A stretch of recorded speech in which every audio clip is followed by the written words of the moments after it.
Hello' guys, কি খবৰ? আপোনালোকৰ সকলো ভালে আছেনে? আৰু বুধান চিকা আন এটা ভিডিঅ'লৈ আপোনালোক সকলোকে স্বাগতম জনাইছোঁ। আজি বিশেষকৈ কি ক'ম গাইজ, আৰু ঘৰৰ এই বিশেষকৈ পানী চানী একদম গোটেই পানীটো বেয়া হৈছে, মাছটো বহুত মৰি গৈছে। সেইকাৰণে পুখুৰীটোত মেচিন লগাইছোঁ। কিমান মাছ লাগে কি কথা আপোনালোকক দেখাম বুলি ভাবিছোঁ, চাই থাকিব দেই। সকলো কথা শ্বেয়াৰ কৰোঁ নিজৰ বুলিয়ে দেই গাইজ। পাইপ লগাই থৈছোঁ মেচিন, এইফালে এনেকৈ সেইফালে ট্ৰান্সফাৰ কৰি দিছোঁ পানীটো। পানী এইফালে একদম পূৰা পঠিয়াই দিছোঁ, এইফালে এনেকৈ দি ডেলিভাৰী পাইপডালে দি। আৰু এনেকৈ দি এইটো পানী মেচিন লগাই আছোঁ। শুকাব আৰু বেছি টাইম নাই, 2 ঘণ্টা 3 ঘণ্টামান লাগিব। শুকাইছেগৈ আৰু বেছি টাইম নাই আৰু ইমান দেখিছেনে এইটো বস্তুটো শুকাইছেগৈ। কি কি মাছ ল'ব দেখাম আপোনালোকক নিশ্চয়।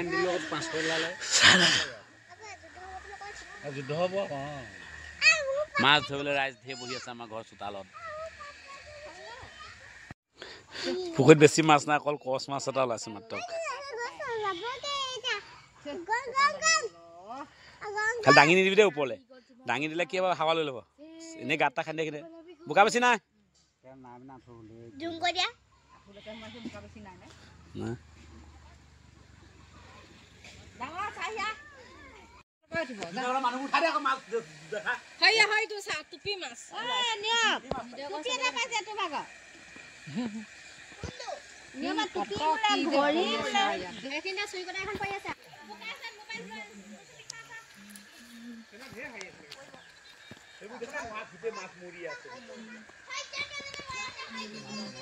বহুত মাছ মৰি আছে দেই, মাছ মৰা মাছ থাকিব ক'পা কি বোলে মই দিয়া টকা নাই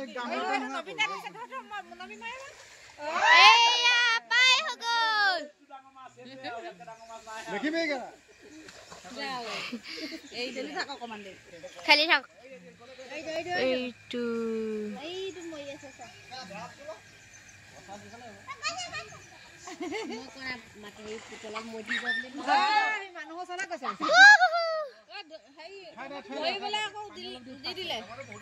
সি ভাবিলে মই এনেও মৰিলো ধৰে আবুব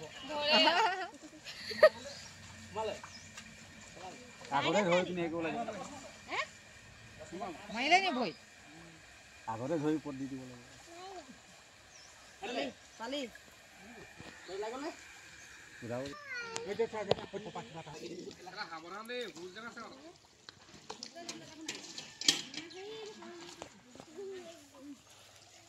হেৰি বিষমৰ মাছ আছে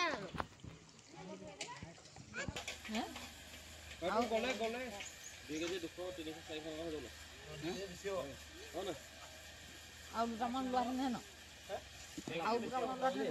সেই তেনেকুৱা মাছ এটা মৰা নাই সেইটো পুখুৰীত।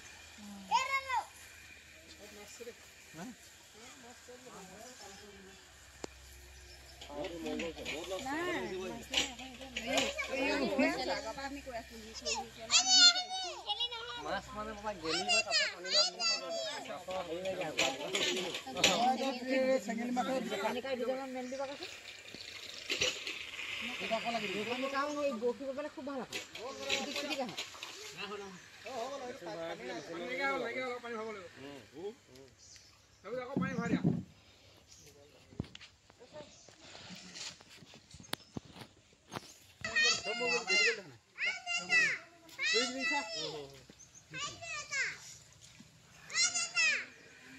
জেঙৰ পৰা মাছ ধৰিবি কেনেকে? সেইটোতো মই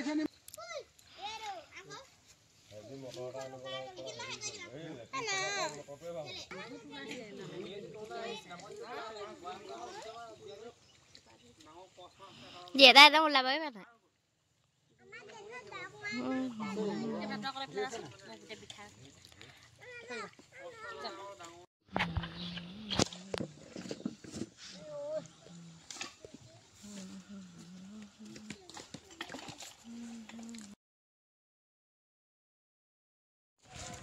এইটো আৰু মাছ 80 কিমান হ'ব, 100 কেজিমান হ'ব। আৰু মাছ নোলালে আমাৰ পুখুৰীত।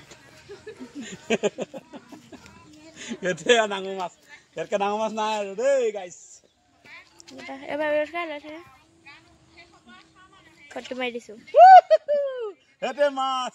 চাওঁ নিয়লকে চাওঁ, বেটেকা দীঘলে মানে চাওঁ চাওঁ দুখি চাওঁ তো।